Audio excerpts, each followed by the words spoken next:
Jesus' name. Amen. And welcome to another episode of Moments with PJ. My name is Chinasa Elizabeth Omerugo, and I'll be your anchor for today's program. Today with me here is PJ, who is going to assist us in shedding more light on the topic we're about to discuss, which says love and loss, coping with breakups in relationship. Before we go further, I would like you to spend 2 minutes of your time to click on the subscribe button, you like and share. Thank you, PJ, for joining us on today's episode. Thank you for having me, Chinasa. You're welcome, sir. Before we run along, sir, I would like to ask a question as regards to this topic. The first one here I have is, how long should one grieve over a breakup? How long should one grieve? Well, the length of grief will depend on the cause of the breakup and what they were before the breakup. For example, you don't expect a lady to grieve for 1 week who have invested 5 years of her life on a young man. Do you understand? So Yes, sir. 5 years of her life invested. Of course, 1 week is not commensurate for the grief. Okay, so a lot is going to be said in this program. The cause of the breakup. At times, breakup can be a blessing. So if it's a blessing, the lady would not even grieve at all, especially if she is the one that called off the relationship. Maybe she's discontented, she has tried all she can, and the best option for her is to move on. With that, she won't grieve. So the grieving party is actually the one on the receiving end. It could be the male or the female. Okay, sir. Thank you very much for that explanation. Yeah. Furthermore, I would like to ask, how long should one stay before entering into a new relationship? Because just like you said it's dependent on who called off the relationship. Yes. Now, if it is from the woman's side that called off the relationship, probably she saw barriers, challenges, or she saw red flags that, oh, I cannot move further with this With this person, relationship. yeah. And along the line, after the breakup, let's just say in the next 1 week, somebody else comes forward and says, oh, I'm interested in you. Should she, as a person, quickly go into that relationship? What should she do? Well, the first thing after a breakup is to wash your face off your past. Wash your face off your past. That simply means your experiences, try to put it aside. Now, I do not expect anyone from a failed relationship to quickly go into another because he or she may have a hangover and may interpret every other person coming based on where she is coming from. It is called frame of reference. Frame of reference is treating what you are going through now based on where you are coming from. And so it is important to give yourself time, heal, okay, and wash your face off your past. You will get to a point you will know you have healed. More importantly, it's about the lessons why it broke in the first place. So I don't just advise you to go. But one thing I realized, the one that is causing the break up or that ended the relationship may have a plan B for a new True. relationship. Yes, sir. And so it's one that is being hurt that may take time to go into a relationship. Because if I'm to break it, I'll prepare my mind on how to tell you I'm already in tune. I don't have any psychological pain. It is you, the recipient. And so me, if I initiated the breakup, I can just start another one in hours. But you're going to be grieving for some time, yes. Okay, so is it a good idea to still be in communication with your ex? Someone you or probably the person, let's say is coming from the male angle now. Okay. Is the guy that called off the relationship. Yes. And the guy still comes forward, I want to be friends with you. Don't let the barrier or the breakup we just had affect us. We can still be friends. What do you advise such lady? That can only happen depending on the cause of the breakup. Let's assume they've known themselves for 3 years and they decide to take their relationship into marrying stuff. And they realize medically that they're of the same blood group that they cannot marry medically. That is going to hurt both parties. Yes, relationship will be ended, but they can still be great friends. On that ground, they can be great friends. Sure. But if it's a case of a cheating partner or an abusive friend or an unreliable partner, if I'm not good enough for you to be intimate with me, why keep you? I get what I'm saying. Yes, sir. And we are human beings. That things don't just take. It's not advisable. That doesn't mean you be enemies. Okay, you can still get one or two connections, one or two contacts and contract from your ex. There's no doubt about that.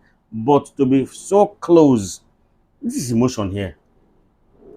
Except you are not deep. If you are deep with somebody and you've shared intimacy and it didn't work out, why keep the person?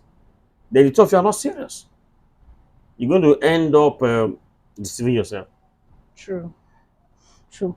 Okay, further to this particular question you've given, you've explained for us, what's the best way, the best possible way? Okay, this person is coming forth.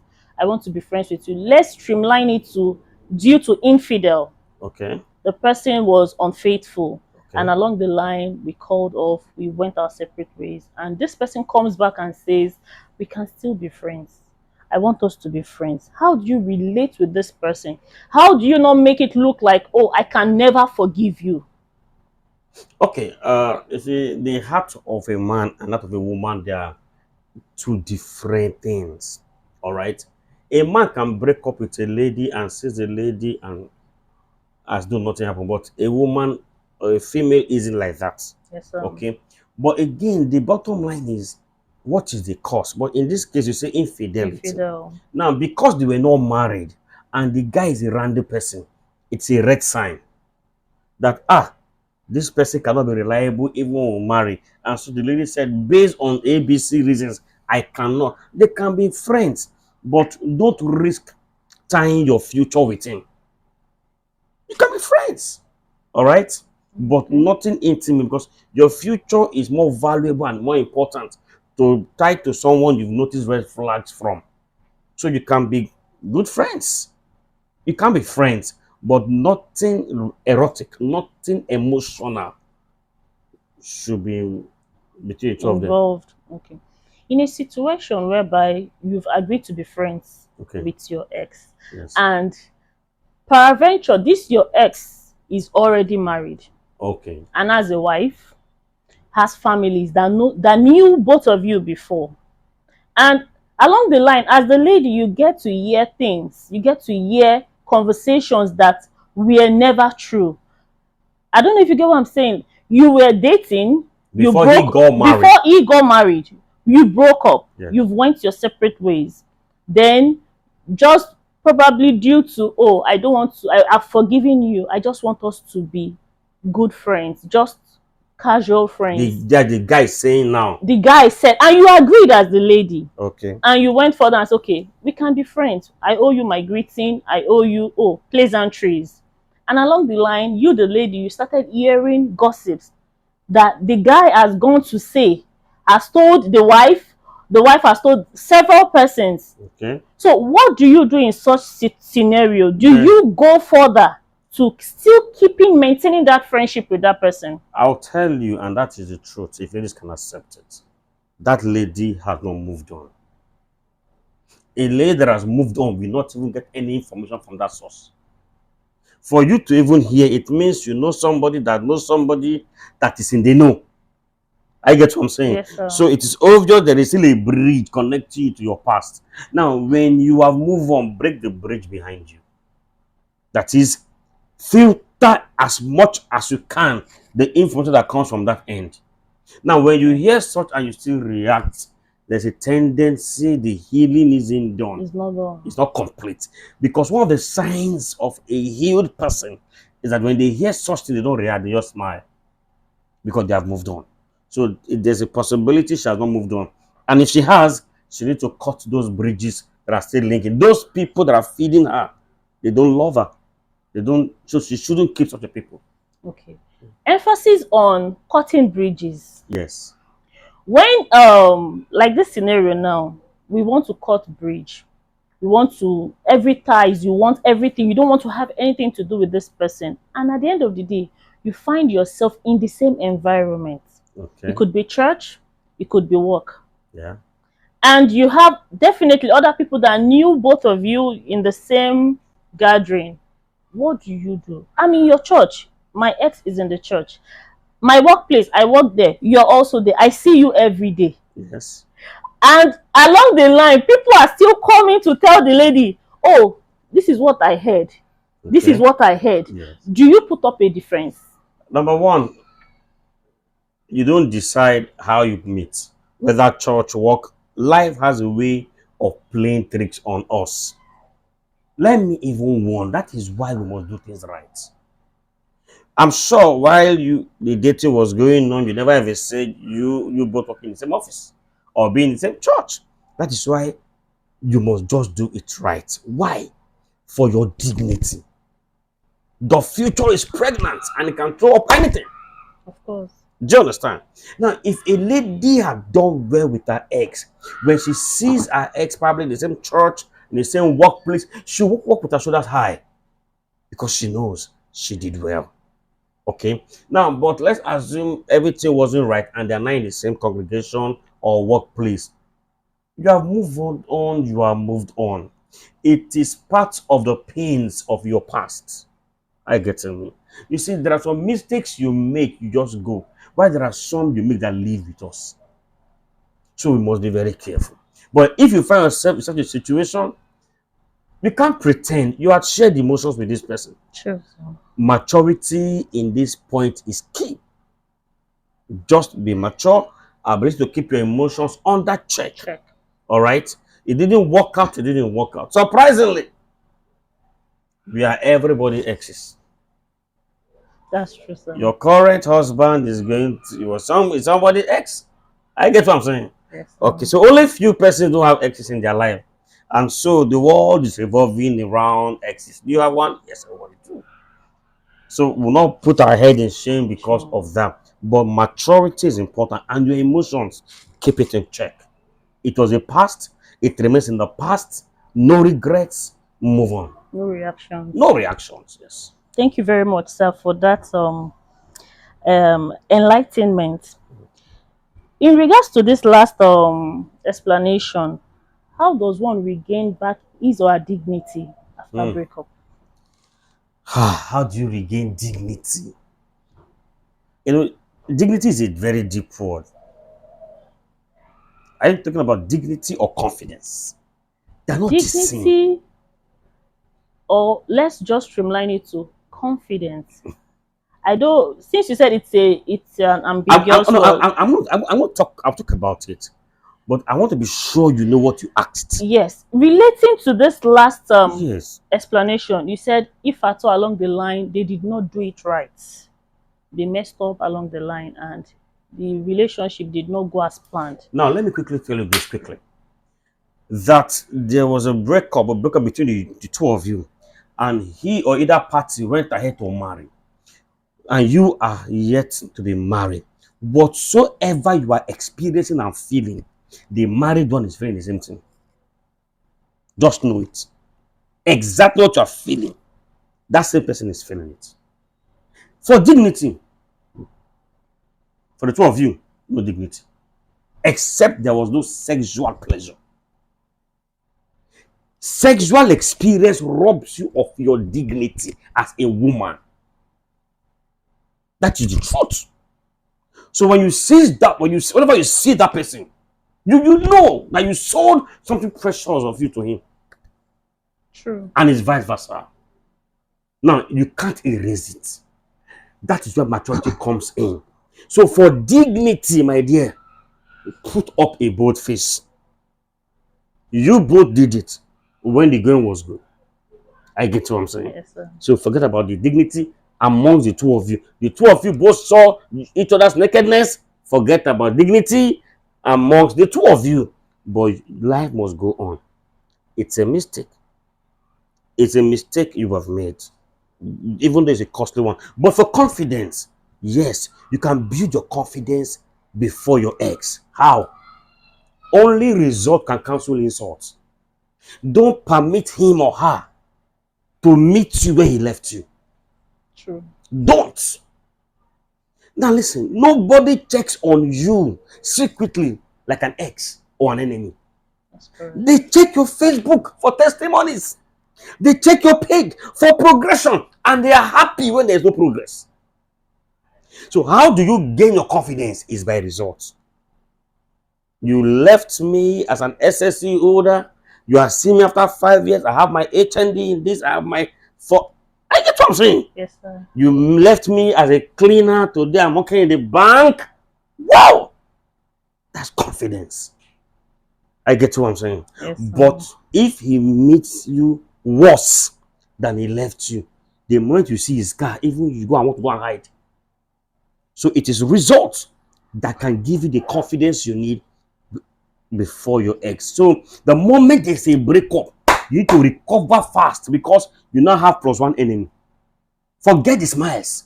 He checks on you on a weekly basis to see new things. So give him drama, give him content, give him results. Thank you very much, PJ, for that explanation. Thank you. I want you to assist us youths in giving us points, giving us like in stages Okay. how we can move on, things we could engage ourselves in after breakup. Either the guy called it off or you as the lady, you called it off. What should I do? How should I engage myself? Okay, the first thing you must do after a breakup, cry. It is cry. It is normal to cry. It is permitted, it's valid. Cry. Just tell yourself, Chinasa, I need to cry. Give yourself 3 days, cry. Why are you crying? You are shedding the grace over that situation. Mourn yourself, cry. It's fine. I get what I'm saying. Yes, sir. You need to cry your eyes out. Now, but why crying? You should have a reflection of where you are coming from, so that the same mistake that made you cry, you don't repeat the same thing. Yes, sir. So the first thing you must do is to cry. Okay? A person that cries with tears in the eyes still sees. Of course. Good. So when you are crying, see the things. In fact, cry. When you remember every stages of sacrifices you made, which to you now is now foolishness, increase the tempo. I get to me. Yes, sir. When you know you have exhausted your crying, you can now start making decisions. 1, create a boundary. A boundary around your heart. Because at this point, your heart is still soft. Definitely. At this point, you need a shoulder. At this point, you need somebody. At that point, you need anybody. To a hungry man, bitter leaf is very sweet. Very sweet. And to a man that is full, honey is bitter. At that point, if you see a rubbish you want to hug, because they call you hello sweet, that recalls you. So the first thing you must do, second thing you must do after crying is to what? Create boundaries around your heart. And this is very important. The Bible asks us to guard our hearts. Why? For out of it are the issues of life. So guide your heart. Then number 3, start asking yourself, what have I learned from what just happened? Even if it's a 6-month relationship, what have I learned? It is important because you learned a lesson. Failure is a lesson. It can become a blessing. There's a book, Failing Forward. That you failed today doesn't mean you're going to be a success tomorrow. So learn the lessons. Take a pen. Write out all the things you have learned. The good things, the bad things. Write them down. Itemize them. And look at them on a daily basis. It is a lesson. Then ask yourself again. After you write out your lessons, what did I not do right? And I'll tell you this. That is not the time for pointing fingers and throwing accusations. If truly you want to get better, responsibility is the pathway to personal empowerment. Responsibility is the pathway to personal empowerment. So after you write your lessons, take responsibility. It failed because I didn't do well. Just take it. When you take responsibility and you own it, you will see inner strength. You will notice something in you bubbles for success. Definitely. But when you start throwing the blame, he did this, he did this, he did this, you will not see reason to improve. And holding on to it. Exactly. So take responsibility for what has happened, because with that you'll be empowered for greatness and for development. Did you get the stages? Yes, sir. The first one is to do what? To cry. It's important. After that, what do? You create your boundaries. Then write a list of your lessons. Then own up to your responsibilities. Now, with this, when a man is coming, you will know if you need him. Now, all of this cannot happen in 1 week. That is why it's not advisable you leave a boy A, after 7 days, you are with boy B. Because all of this will take nothing less than 3 months. You are having meeting with yourself, talking to yourself. At a point, you just hate yourself. When you take responsibility, you will hate yourself. I didn't do it well. But you know what? It is going to be empowering you for greater development. Yes. Thank you very much, PJ. You're welcome. And it's a pleasure having you on the show. Thank you. Viewers, as we've all heard, I want us to go further. Spare a minute of your time. Click on the subscribe button. Share to families and friends. You might be just saving a life. So thank you for watching today's episode. And I remain your humble anchor, Chinasa Elizabeth Omerigo. Till we meet again. Bye-bye. Bye-bye.